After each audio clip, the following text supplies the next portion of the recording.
Om Swastiastu. Perkenalkan, nama saya Nimade Rahayu Marini, NIM 1914201244, Prodi Sarjana Keperawatan. Di sini saya akan melakukan tindakan pemeriksaan fisik, yaitu pemeriksaan fisik umum. Pemeriksaan fisik umum merupakan salah satu tindakan untuk mengetahui adanya masalah tanda-tanda secara umum dalam kondisi pasien. Tindakan ini meliputi status mental, antropometri, TTV yang terjadi pada klien dengan cara melalui pengumpulan data objektif. Tujuannya adalah untuk mengidentifikasi secara dini status kesehatan secara umum. Yang kedua, mengidentifikasi dan mengevaluasi permasalahan kesehatan yang muncul dan tanda-tanda perubahan kesehatan secara umum.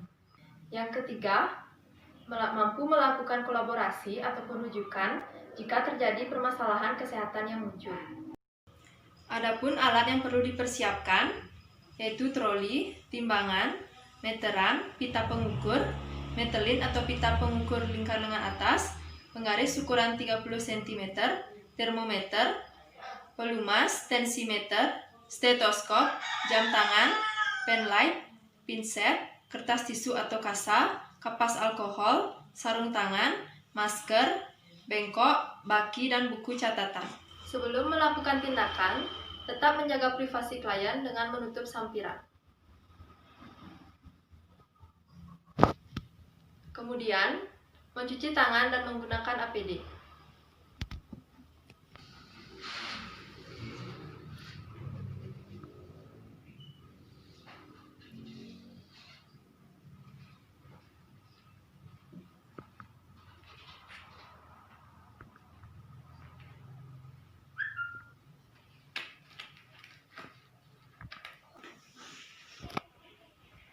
Setelah itu, melakukan tindakan. Yang pertama adalah pemeriksaan GCS atau Glasgow Coma Scale. Pemeriksaan ini merupakan pemeriksaan guna untuk mengetahui tingkat kesadaran seseorang. Terdapat 3 aspek dalam melakukan pemeriksaan ini. Yang pertama mata, verbal, dan motorik yang masing-masing memiliki nilai tersendiri. Dalam pemeriksaan GCS, yang pertama dalam respon pemeriksaan membuka mata, skala tertingginya 4 dan skala terendah 1. Yang kedua, dalam merespon verbal, skala tertingginya 5 dan skala terendah 1. Dan dalam merespon motorik, skala tertingginya 6 dan terendah 1. Baik, yang pertama, respon dalam membuka mata pada skala yang tertinggi, di mana klien dengan tidak adanya perintah dan rasa nyeri dapat membuka matanya sendiri. Ya, seperti itu. Kemudian, respon membuka mata pada skor yang ketiga, di mana pada saat ini pasien diberikan perintah. Pak, buka mata ya Pak. Ya, seperti itu. Kemudian, yang selanjutnya, respon membuka mata pada skor yang kedua, di mana pasien diberikan rasangan nyeri, seperti ini. Pak, buka matanya Pak. Ya, seperti itu. Kemudian, respon dalam membuka mata yang terakhir, yaitu pada skor 1, di mana ketika pasien diberikan rasangan nyeri dan perintah, tidak mendapat membuka mata. Pak, buka matanya Pak. Pak, seperti itu. Baik, yang kedua, respon verbal. Respon verbal dimulai dari skor yang tertinggi, yaitu 5. Baik, kita mulai dari respon pasien dengan menjawab pertanyaan kita dengan baik. Bapak, namanya siapa? Nama saya Martin. Dari mana? Dari Denpasar. Baik, seperti itu. Kemudian, respon verbal dengan skor 4, di mana pasien mampu menjawab pertanyaan namun masih bingung. Pak, namanya siapa? Nama saya Martin. Bapak dari mana? Dari mana? Dari Denpasar. Bapak kenapa? Mungkin saya sakit. Baik, seperti itu. Selanjutnya, respon verbal dengan skor 3, di mana pasien tidak mampu menjawab pertanyaan dengan baik atau ngawur. Pak, namanya siapa? Nama saya Denpasar. Bapak di mana? Mungkin di mall. Seperti itu. Kemudian, respon verbal selanjutnya pada skor kedua, di mana pasien hanya menjawab dengan menggeram. Pak, namanya siapa? Bapak di mana? Seperti itu. Untuk skor yang terakhir, yaitu skor 1 pada respon verbal, di mana pasien tidak dapat menjawab ketika diberi rangsangan maupun diberikan pertanyaan. Pak, Bapak di mana? Bapak kenapa? Seperti itu. Selanjutnya, dalam respon motorik yang dimulai dari skor tertinggi yaitu 6, di mana pasien mampu melakukan gerakan secara normal seperti mengangkat tangan ataupun mengangkat kaki. Pak, coba angkat tangan kanannya, tangan kirinya, kaki kanan, kaki kiri. Ya, seperti itu. Selanjutnya, respon motorik pada skor yang kelima, di mana pasien ketika diberi rangsangan nyeri dapat menepis. Pak. Kemudian, untuk respon motorik pada skor keempat, di mana pasien ketika diberi rangsangan nyeri dapat menghindar.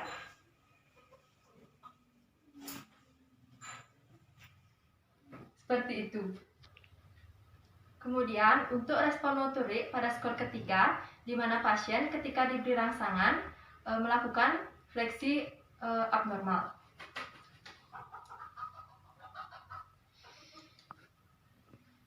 Ya, seperti itu. Untuk respon motorik pada skor kedua, di mana ketika pasien diberi rangsangan, pasien mengalami atensi abnormal.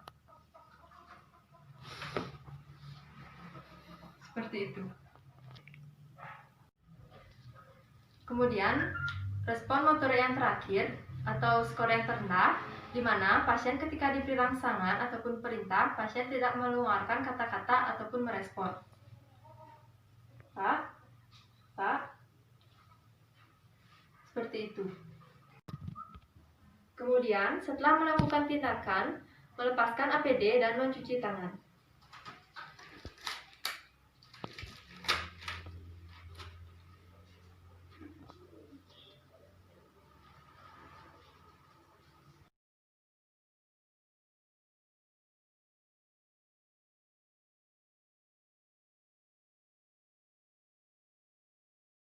Kemudian, langkah yang terakhir adalah mencatat hasil dari pemeriksaan lalu simpulkan. Kemudian, pemeriksaan yang kedua adalah pemeriksaan antropometri. Selamat pagi, Bu. Perkenalkan, saya Perok Rahayu yang bertugas pagi ini. Pagi, Sus. Sebelumnya, dengan Ibu siapa? Putri. Baik, Ibu Putri. Di sini saya akan melakukan tindakan antropometri, di mana tindakan ini melakukan pengukuran tinggi badan, berat badan, lingkar lengan atas. Nah, waktu yang saya butuhkan kurang lebih 5-10 menit. Apakah Ibu bersedia? Bersedia, Sus. Baik, sebelum melakukan tindakan, saya mohon Ibu untuk melepas aksesoris dan mengeluarkan isi kantong ya, Bu. Sebelum melakukan tindakan, tetap mencuci tangan terlebih dahulu.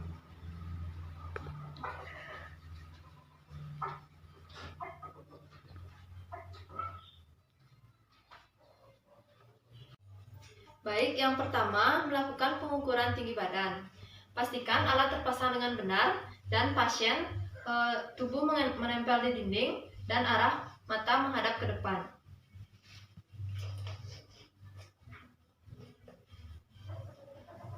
Kemudian baca hasil dan catat.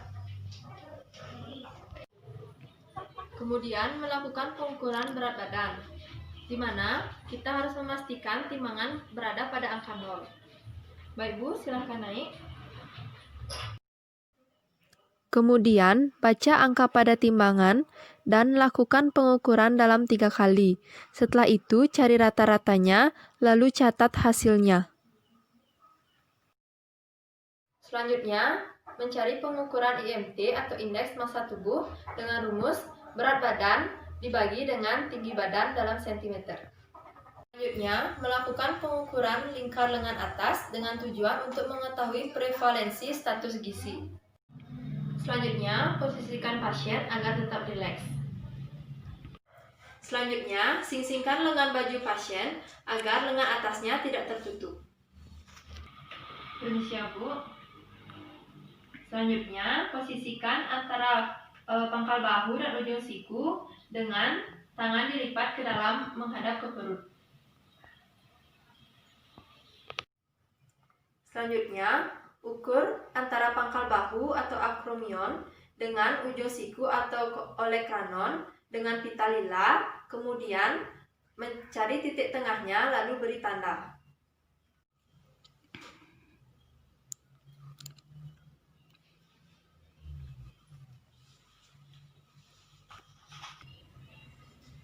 Kemudian lakukan pengukuran lingkar lengan atas dengan tanda yang tadi telah diberi.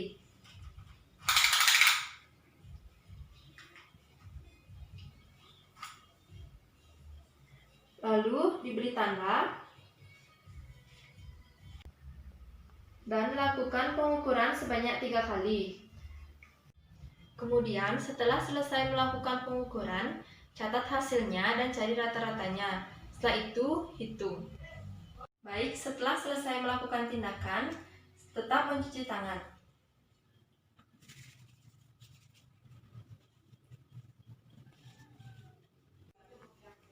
Baik, setelah itu evaluasi perasaan pasien. Baik Bu, hari ini saya sudah selesai melakukan pemeriksaan pada Ibu, mulai dari tinggi badan, berat badan, dan lingkar lengan atas. Yang didapat tinggi badan Ibu 160 cm, berat badan Ibu 50, dan lingkar lengan atas Ibu 24. Jadi gizi Ibu baik dan seimbang ya Bu. Baik, apakah sebelumnya ada yang ditanyakan? Tidak. Baik, jika tidak, terima kasih ya Bu. Pemeriksaan yang ketiga yaitu pemeriksaan tanda-tanda vital. Pemeriksaan ini terdiri dari pengukuran suhu, menghitung denyut nadi, perhitungan pernapasan, dan mengukur tekanan darah. Adapun alat yang perlu digunakan yaitu stetoskop, tensimeter, termometer, dan tisu. Selamat pagi Bu, perkenalkan saya Pra Rahayu yang bertugas pagi ini. Bagaimana keadaan Ibu sekarang? Baik. Baik, sebelumnya dengan Ibu siapa? Saya Mira. Baik, benar Ibu Mira ya. Di sini saya akan melakukan pemeriksaan tanda-tanda vital. Tujuannya adalah untuk mengetahui suhu tubuh Ibu, denyut nadi, siklus pernapasan, dan tekanan darah Ibu. Waktu yang saya butuhkan kurang lebih 5-10 menit. Apakah Ibu bersedia? Sebelum melakukan tindakan, menjaga privasi klien dengan menutup sampiran. Setelah itu, mencuci tangan dan menggunakan APD.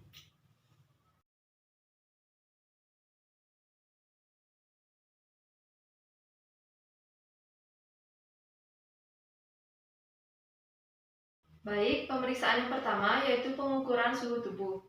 Pengukuran suhu tubuh ini selain dilakukan dengan termometer yang diletakkan di ketiak pasien, juga dapat dilakukan dengan pemeriksaan secara oral, secara rektal, maupun pemeriksaan secara aksila. Baik Bu, yang pertama saya akan melakukan pemeriksaan dengan mengukur suhu Ibu ya. Iya. Termometer yang saya gunakan sudah dibersihkan. Mohon maaf sebelumnya Bu jika merasa kurang nyaman. Apakah Ibu bisa membuka bajunya sedikit? Baik, sebelumnya apakah Ibu bisa membersihkan ketiak sendiri atau perlu saya bantu? Saya sendiri bisa.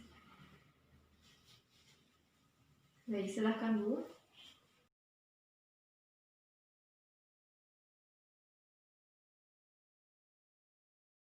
Baik, permisi ya Bu.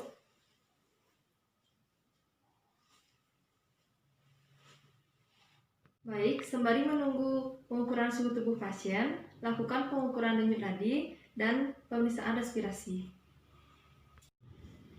Baik Bu, sembari saya menunggu mengukur suhu tubuh Ibu, saya akan mengukur denyut nadi Ibu selama 1 menit.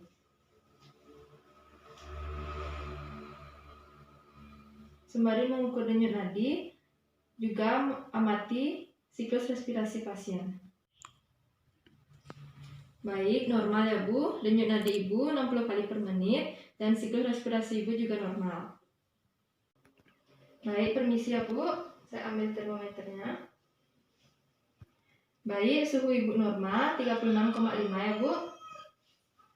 Selanjutnya pengukuran tekanan darah. Baik bu, sekarang saya akan melakukan pengukuran tekanan darah ibu ya.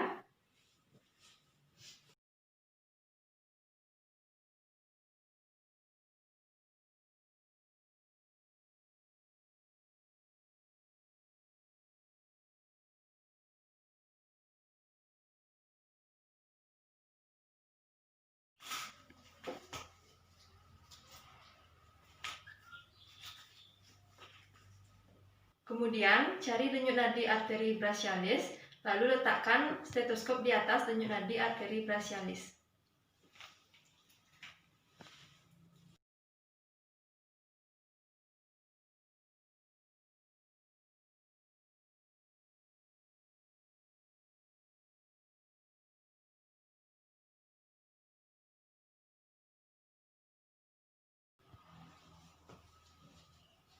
Baik, denyut nadi ibu normal ya bu, 120/80.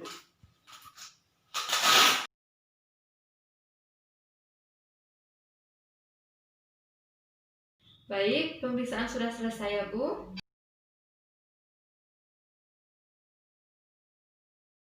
Lepaskan APD dan mencuci tangan, setelah itu melakukan evaluasi perasaan pasien.